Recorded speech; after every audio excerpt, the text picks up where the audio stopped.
Welcome to the Evening Review. My name is Jemima Bierkus, your host this evening. First, let's have a look at the headlines today.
Schools have resumed today amid a lot of uncertainty and fear following a devastating COVID-19 third wave.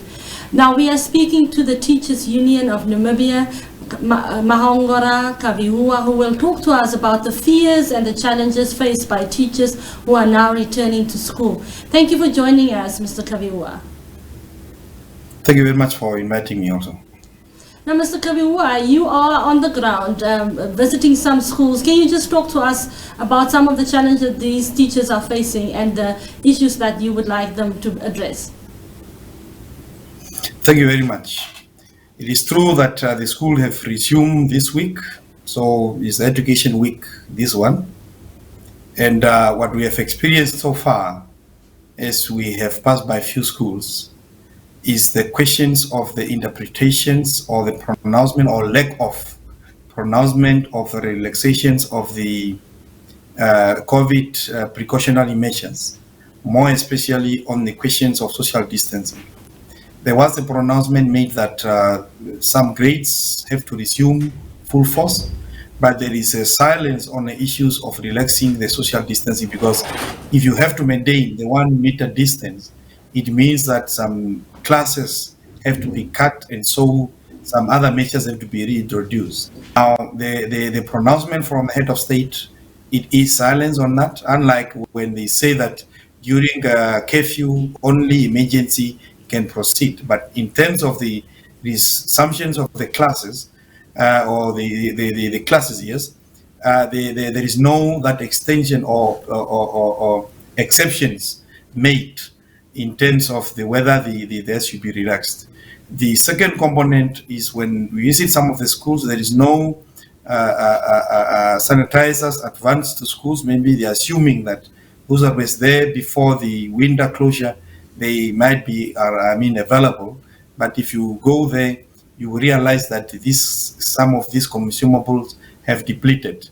And the issues of social support, social support is also coming forth, because we pick it up. Some learners, they've lost both of their parents or supporters, but they have to return to schools and they are not identified in that respect.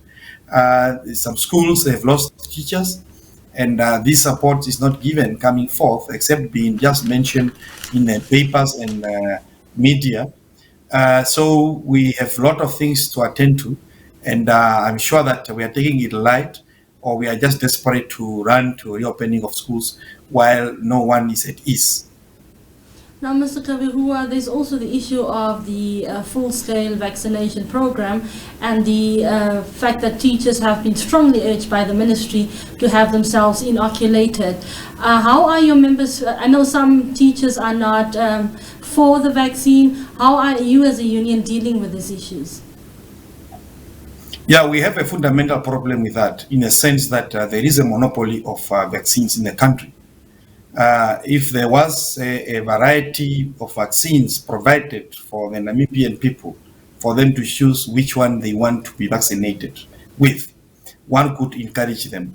But where you have a monopoly that is only one vaccine that is available in the country, and you are telling people to go and be vaccinated, it is very dangerous. And we know that what science could be manipulated in trying to convince people and can play around the influence the scientific results, because we have experience that there are many scientists that were paid, to forge figures and results and all those kind of things. Although, and also after surgeries, they come back and confess that the results that we produced 60 years ago, they were not the right results. So if you have done science, you will be always skeptical to say that people should go and vaccinate, especially in the environment where we have monopoly of only the Chinese vaccines that's available to us.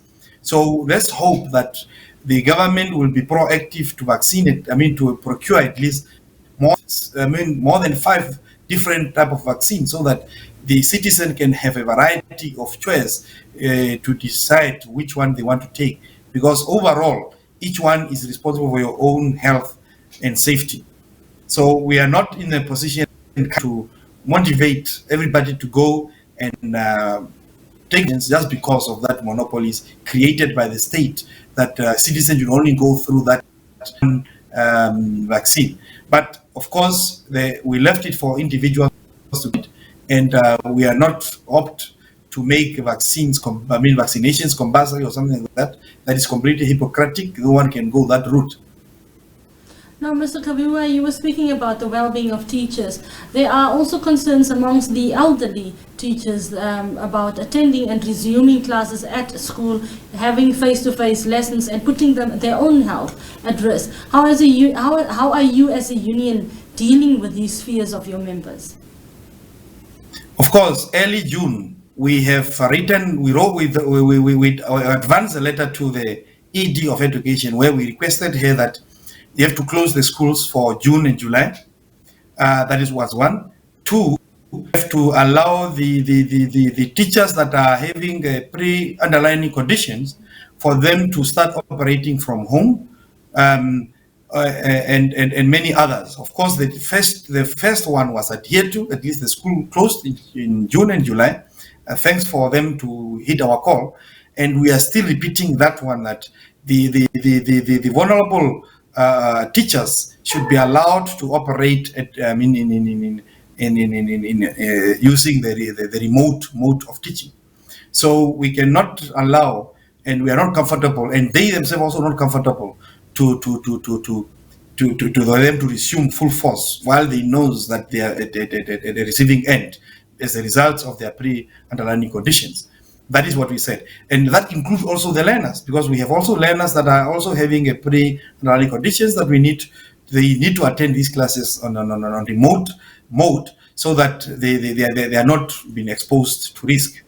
You know that there is even a theory that is running that another virus will prop up, or a new wave will prop up, and all those kind of things. But if we are not cautious about whatever we are doing, if we start thinking that one size fit all, we might be exposing the vulnerable to the extreme. And that's why our call on that one still stands, that the vulnerable teachers, that have the previous conditions that we, in the previous announcement, that we are allowed to work from home, it should continue. Because even the unified structures in their various offices, they are working 1 week on, 1 week off. Those that have overcrowded offices, the only one person comes per week. And this could also apply to the teachers. We cannot now just close their eyes and think that is normal. And those teachers that are in secondary school, they need to be now given over to the lions, see how they can come up. Navigate through the threat of the virus. Thank you very much for joining us this evening. Have a good night. Thank you very much for calling on me, and let's continue engaging. And we are urging the teachers that Section 42 is still valid, where a teacher or any employee, his or her health is feel a threat, they can invoke that section where they will withdraw their labor, and using our offices for us to communicate to the employer that these people will not be able to report to duty. And in the same vein, we are also urging the school principals that want to be, and this regional director will be harsh on teachers that are vulnerable, for them to refrain from those kind of very inhumane attitude and approaches. So let's address this matter with sensitivity deserve. Let's be open to each other and let's advise each other. And our office is willing to assist.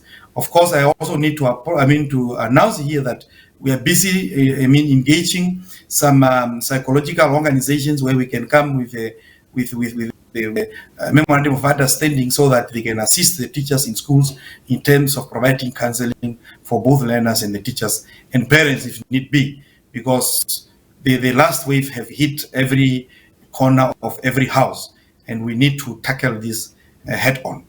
So we are very thankful for that. Thank you. Now, before we end tonight's edition, let's have a look at the reactions of Namibians when Namibia's girl clinched a silver medal at the Olympics yesterday.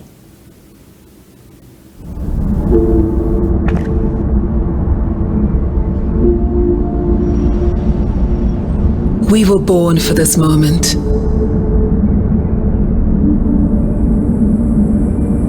For every rise, every fall, to make the impossible possible.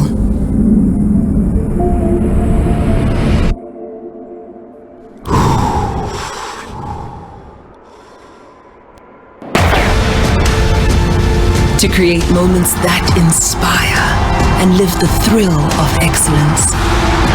On the grandest stage of all. Forget the past, for the future awaits. This is that moment we've all been waiting for pride, for country, for you. Brilliant performance that was. The Olympic Games Tokyo 2020. It's go time on GoTV. Love it.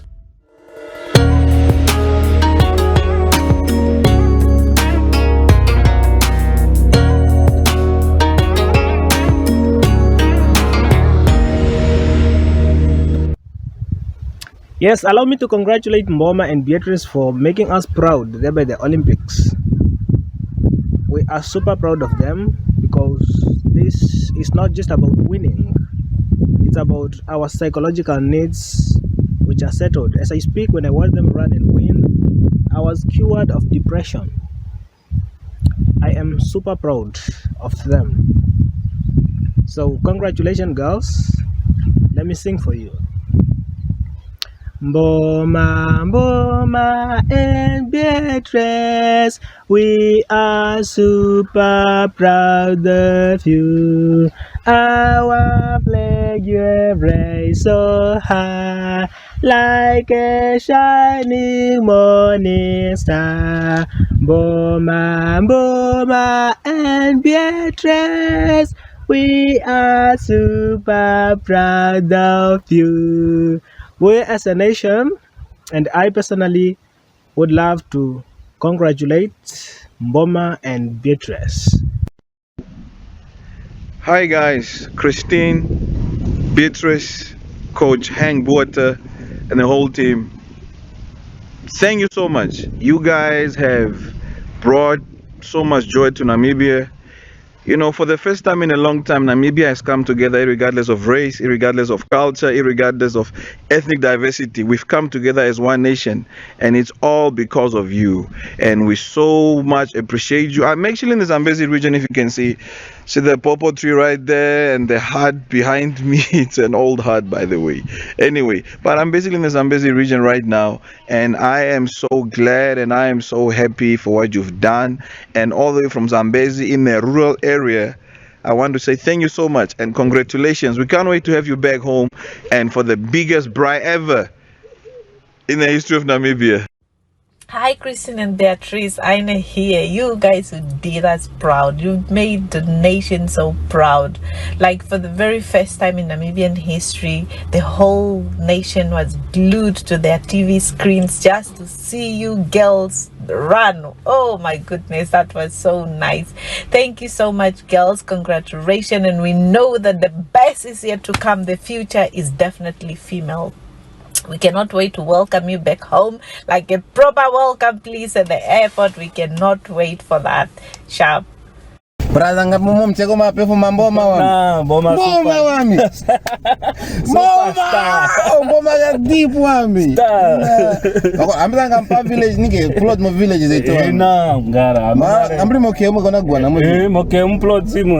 Ukaira kuna na kona kompago. Utanda weka standa. Utanda weka standa wami. Utanda mpa standa utanda. Mboma. Ski wami. Mona kuduka bra. This is from Moshibanda Secondary School. On behalf of the school community, the staff, the management, and the learners, we would like to express our gratitude and our happiness and our congratulatory message to our athletes who represented us at the Olympics Games. To be specific, Christine Boma and Beatrice Masilingi. We are very happy and we want to congratulate you for the great achievement, specifically for Christine for having obtained the silver medal. We are very proud, and for Beatrice, even if you did not get any medal, we are very happy as a school for just even reaching the final. That is a great achievement, and we are very proud of you. Mr. Hank Botter, we are really very proud, and we want to thank you for the trust that you have in those kids and having taken them and representing the nation at large. So we are very proud and we really want to urge you to continue exploring more and getting more learners. I know there are more learners that can also come and reach that level. To Nova Stella School, we are very proud that your learners had represented our nation at the Olympics. Continue doing this great job. We are very proud of you.